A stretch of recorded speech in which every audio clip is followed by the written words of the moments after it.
When do you trade value of design for money, and when do you trade value of design for another trade? And kind of this whole social media trading aspect of photographers trading with designers and designers trading with people in marketing, and so forth.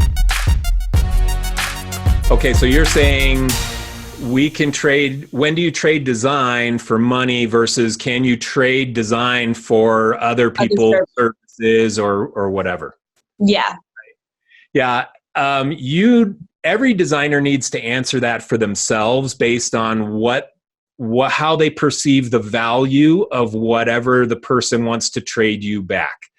Now, okay. I have a client back in the middle of the recession. It was like 2009 or something. And they needed a website and a logo and stuff. And it was a beefalo butchery, Yeah. buffalo plus cow mixed meat. Anyway, they didn't have enough money to pay for all the services. So they said, hey, can we pay for some of it in beefalo meat? We'll fill your freezer with beefalo meat. And did you take it?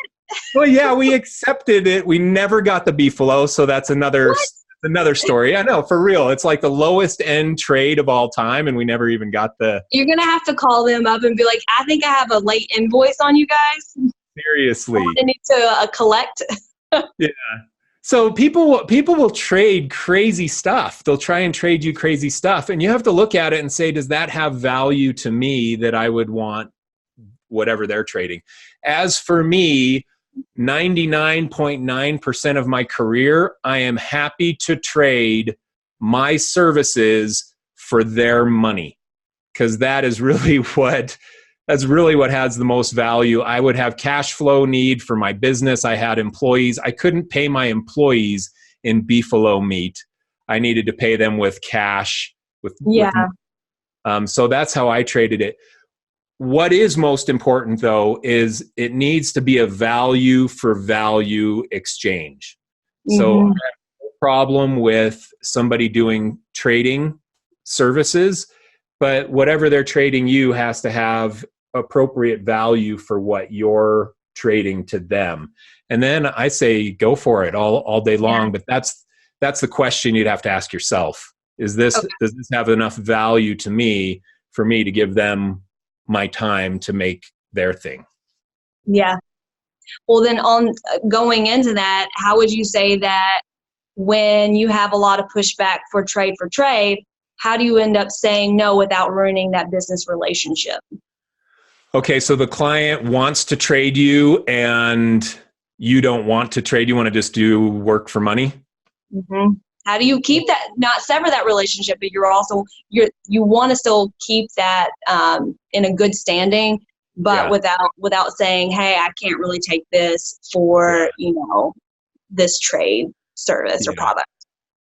Well, here's the deal. You're the one in control. And designers, we forget this all the time. We feel like we're the needy person. We're the needy person in the relationship. But the truth is that we have complete control over the relationship. And we can say, I will do what you want, but here's how I want to price it. Here's how I'm going to invoice it. And here are the payment terms. And you have to accept that. Mm-hmm. And then the client has to respond and say, okay, yeah, I guess I have to accept that. But a lot of times designers, we think that we're the one in need. And so we get this insecurity going on. Take, for example, going and buying a car. You go there, they dictate all the terms. Yep. You can't say, hey, I have this car and can I bring you a freezer full of beefalo meat and $10,000? Will you take that? You'd never do it in a million. They would never do that. No, but as designers, we think that we should potentially accept any kind of trade that a client wants to give us. And the fact is, we have to stand our ground. If you don't want to work for a trade deal and only want to work for money, then craft your proposal and give it to the client. And if the client is frustrated that you won't take their trade, then let them go and trade their buffalo meat to somebody else, because you don't have to take it. You are in control of your business. The client does not dictate the terms. Amazing. It's great. Yeah. Okay. Well, it's so important, and we get so insecure. I mean, designers, we're the worst. It's the worst because we go through our entire lives with people critiquing our stuff. So day one from school, you're put in the spot. Here's a room full of 20 people. Put your work up there and let's everybody talk about it. Exactly. And then you take it personally because you just made it with all your heart and soul. And this insecure breed of people. And we have to make sure that we at least muster enough confidence to stand our ground on pricing terms and how we want to value our work and how we want to charge our clients. You gotta. I found there's a big variation between, in those people that I was in school and now, is that there's a lot of like those passive people who are not pushing for their goals and their dreams and the strategic, and the ones that are like, yes, yes, yes to everything that a client says. And then there's a small percentage of us that are like, okay, well, I actually want to dictate, like you said, what we're doing in our business and our freelance, and kind of restructuring that ship of where we're making those decisions and where we're going. There's such a big gap in that, and it's hard to like educate, even those who are just saying yes, yes, yes, yes, yes, because he's like, come on, get on this side of the ship, Yeah, totally. It's totally true. I mean, we're like built in school to be insecure and to turn into yes people, probably because of the same reason that we get critiqued and we accept whatever critique is given to us by our teacher and our peers as the truth, that we do need to make the changes. And so it's we're not necessarily, but we're conditioned to just receive any feedback and make changes to it. Okay, now are you happy? Now are you happy? Now are you happy? That's what we are as designers. And it's good to do with visual design work most of the time, but it's not good to do with our contracts and our pricing and those kinds of things that are the administrative side of our business.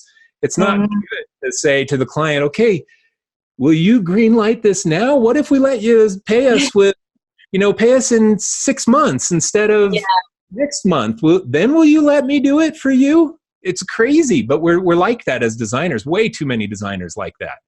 They're dictating the standard. It's like having a style guide or a brand guide for our own business and saying, but it's not necessarily the design aspect, but it's including everything that with our price points and, our forms or whatever, our checklist. It's having that our own this is our guide and you're not in control of it. This is my standard and I'm trying to uphold it. Yeah. Yep. And the more professional and systematic you do it, the more the client will adhere to your expertise. And this is a thread through a lot of my content, but you've got to be confident and structured and systematic in the way that you're doing everything so that the client doesn't try and take advantage of you in that administrative side of your business.